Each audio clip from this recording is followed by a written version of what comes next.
Petit b, partie réelle, partie imaginaire. Bon, je vous ai déjà expliqué ce que c'était, donc je relis. Le petit a, c'est la partie réelle.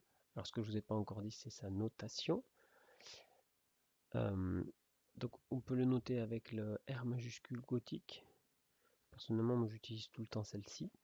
Des fois, on voit celle-là dans des vieux manuscrits. Et à votre concours également.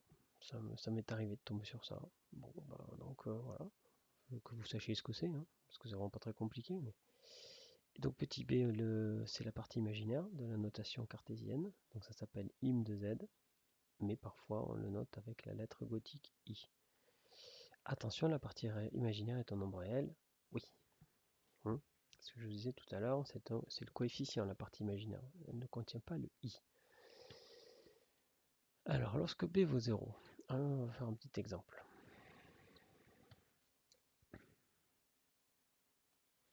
Donc tout à l'heure j'ai calculé, je sais plus quoi, ouais j'avais trouvé un truc comme ça là. Hein, je vous avais dit ça s'écrit 4 plus moins 3i. Donc la partie réelle de a, c'est 4. Je dis juste que petit a vaut 4. Mais petit a, vous n'avez pas le droit de dire petit a vaut 4. Ça, petit a, ça veut rien dire. Partie réelle de a, là on sait de quoi vous parlez.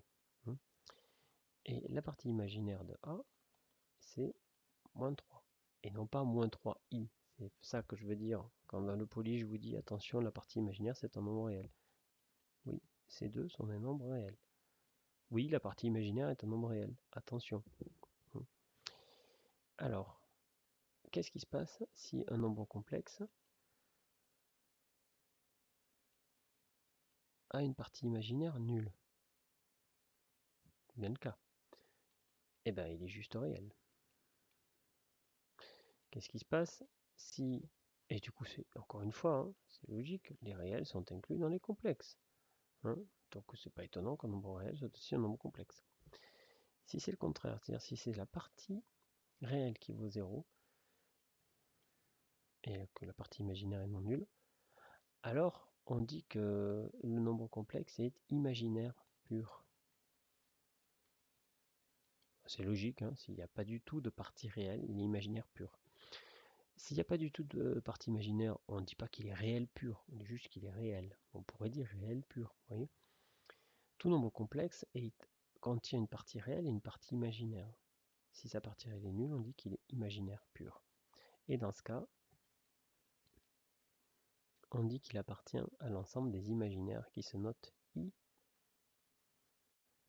Ce i, c'est ce i là, c'est le même. En fait, c'est pour dire que c'est quoi cet ensemble? Bah, c'est l'ensemble des réels qui sont multipliés par i. C'est aussi simple que ça. D'accord? Continuons.